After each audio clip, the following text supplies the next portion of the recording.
Hello, hi everyone, welcome back to the channel. In this video lecture, we'll be solving this problem, all ancestors of a node in a directed acyclic graph, which is a leet code medium problem.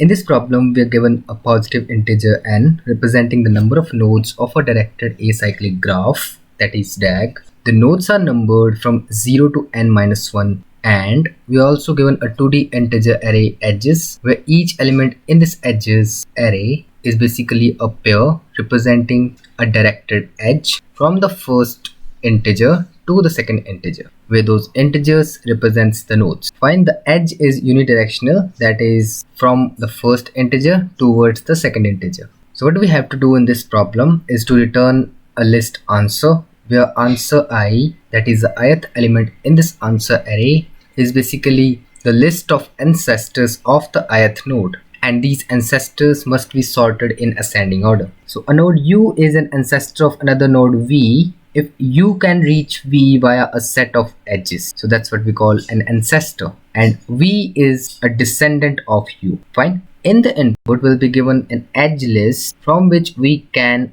construct our DAG and an integer n representing the number of nodes in the graph, while in the output we have to return for each node the corresponding list of integers or nodes which are ancestors of that particular node. Let's see the constraints of the problem. The number of nodes in the graph may go up to 1000, while the length of the edges array may go up to 2000. There is no self edge, and also there are no duplicate edges. The graph is directed and it is acyclic. Fine, so let's better understand the problem statement using an example. So here we have a graph. This test case has been taken from the problem statement itself. This graph contains 8 nodes which are numbered from 0 to 7, and we want to find the ancestors of each node. Fine. So let's create a list of all the nodes which are available to us. So we have 8 nodes numbered from 0 to 7.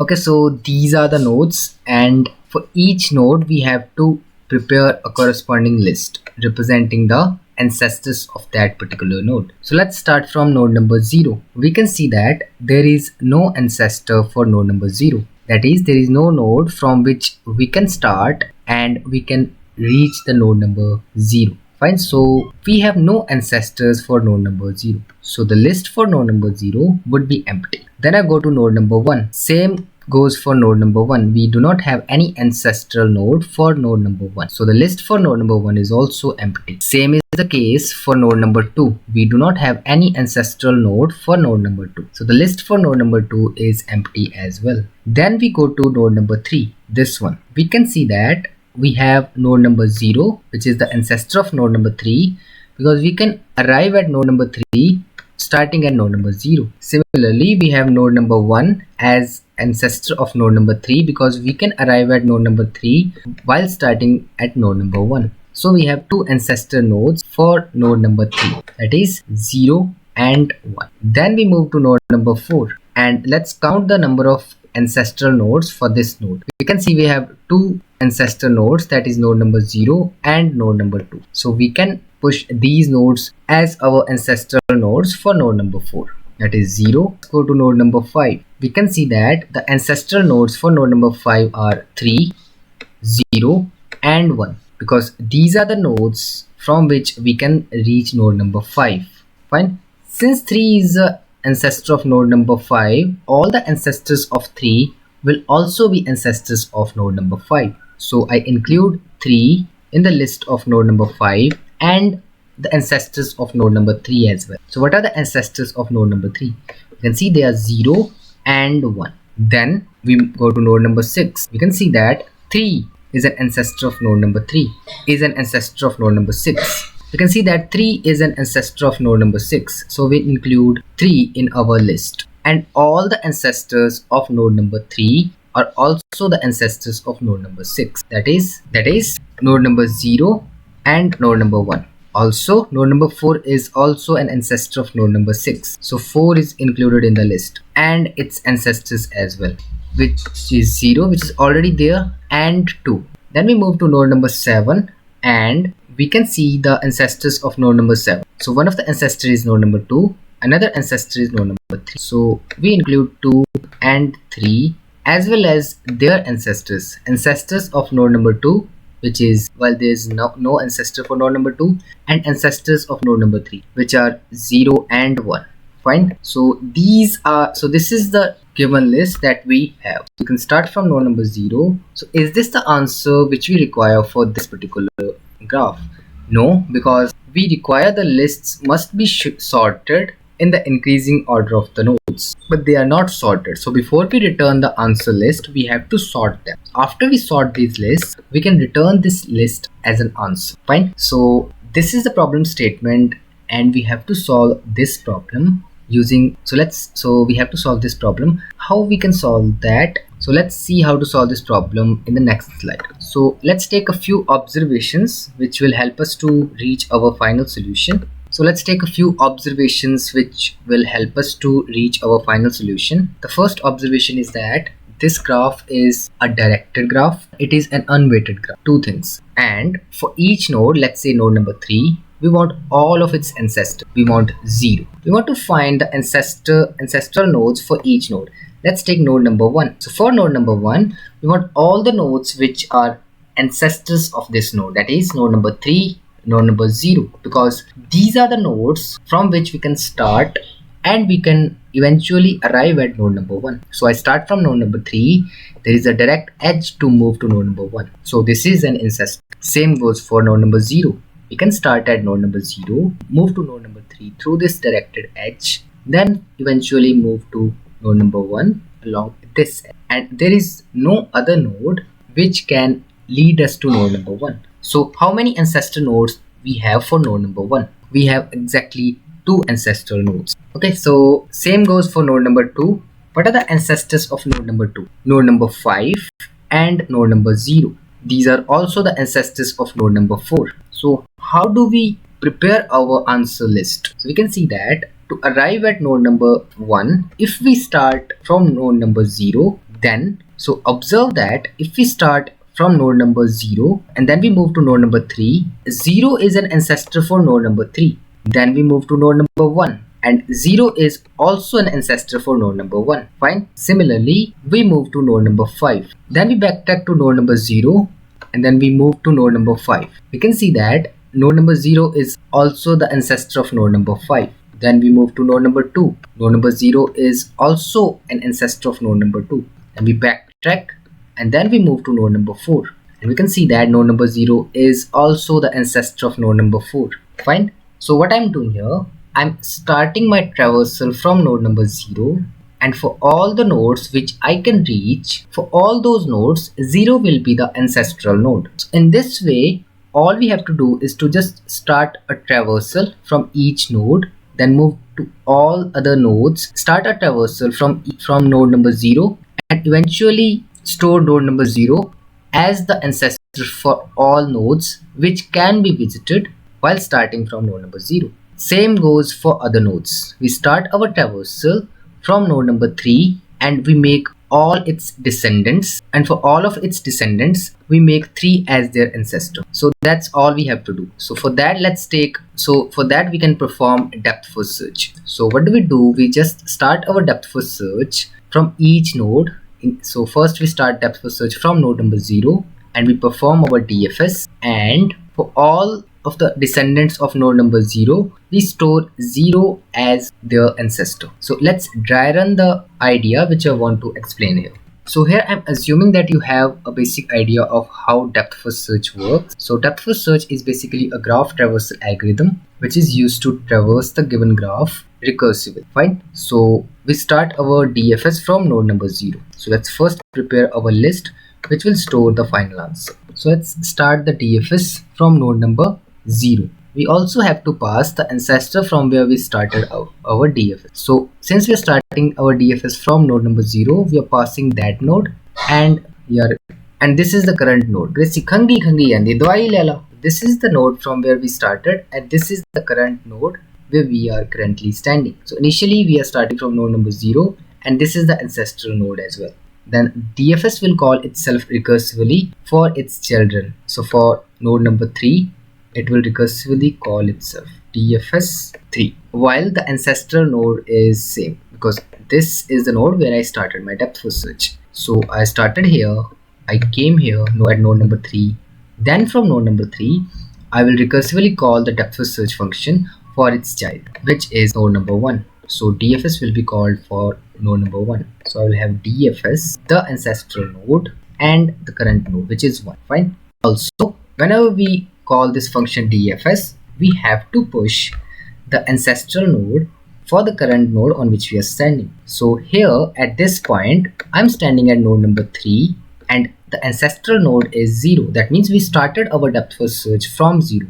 Since I have arrived at node number 3, there must be a set of edges which led me to reach this node, and hence the ancestral node is indeed an ancestor. So I have to push that node in the corresponding list of node number 3. So I push 0 here. Then I recursively move to its child and call the depth first search function again for the current node, which is the node number 1. Node number 0 is the ancestral node, so I push node number 0 for node number 1. Fine.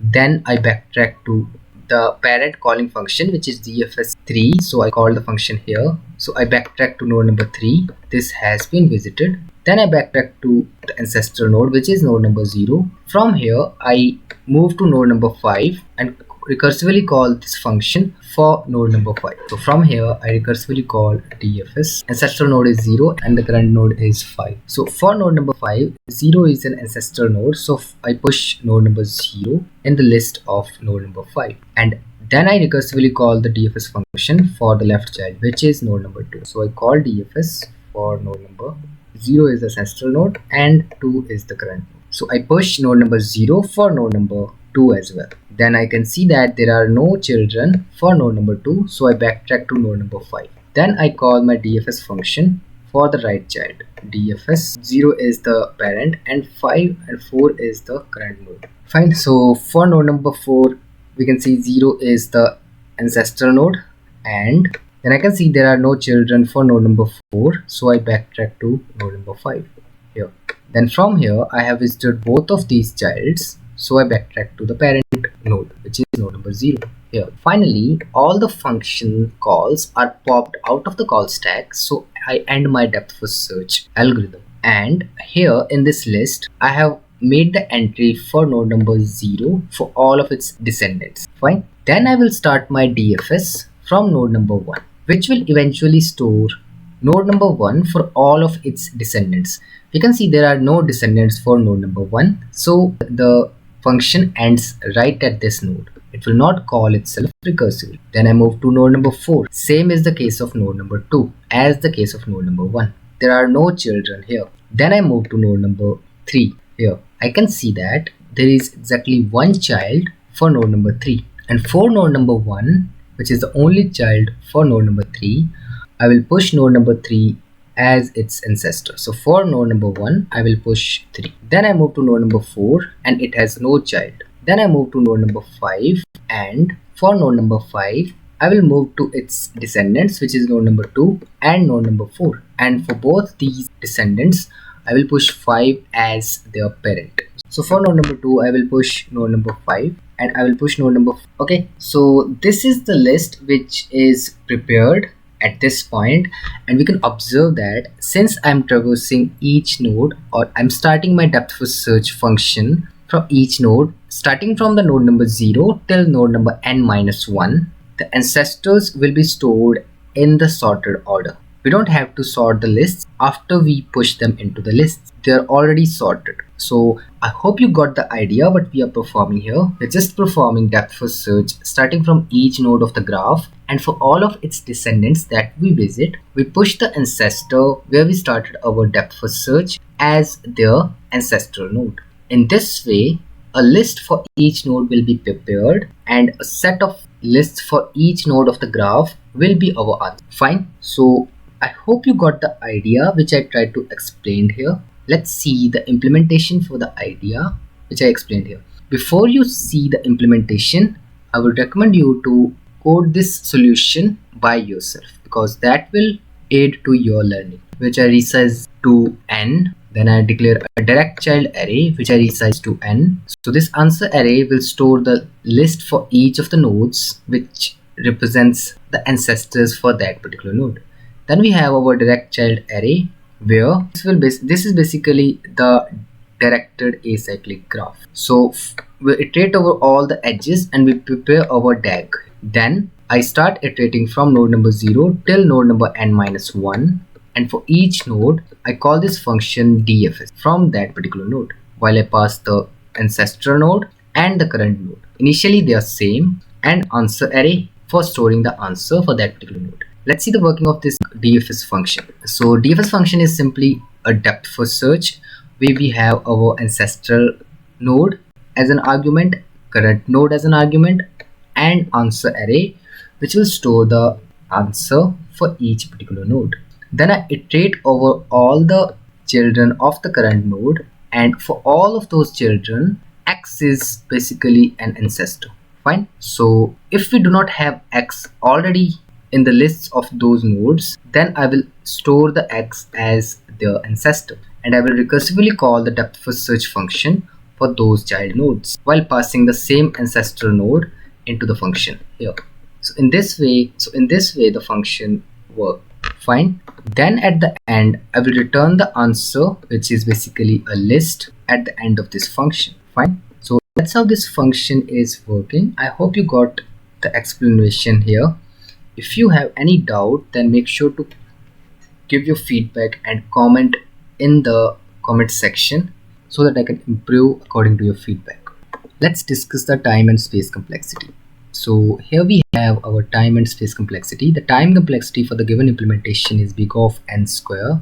Why? Because we are iterating over each element starting from the 0 till n minus 1, and for each element I am performing my DFS. Fine. And I am performing my DFS. We know that the time complexity for the DFS is big of n, which will give me an overall time complexity of big of n square. In this way we analyze the time complexity for that implementation, while the space complexity for this implementation is constant because we are not using any extra space if we do not consider the answer array which stores the final answer. So the auxiliary space is constant, but the stack space is linear because we are performing depth first search, and in the worst case the call stack may store n function calls. So like in case of a skewed graph, we have a graph like a linked list like this. In that case we have function calls for each node, and there can be n nodes,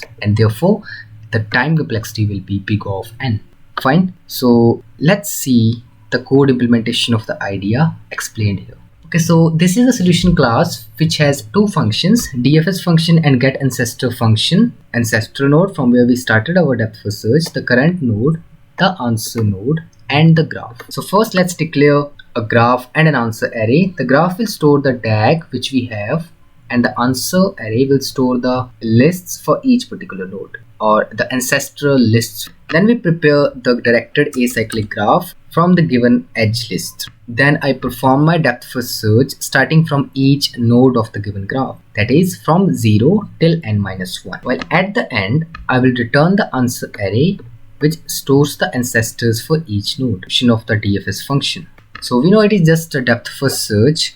We iterate over all the child nodes. If we do not have x stored as their ancestor, we store it as their ancestor, and we recursively call the same function for those children, ancestor x, for all of its descendants. Fine. And I will do this for all the nodes of the graph to prepare my answer list. That's all for this video. If you like the video, then hit the like button and give your feedback in the comments below.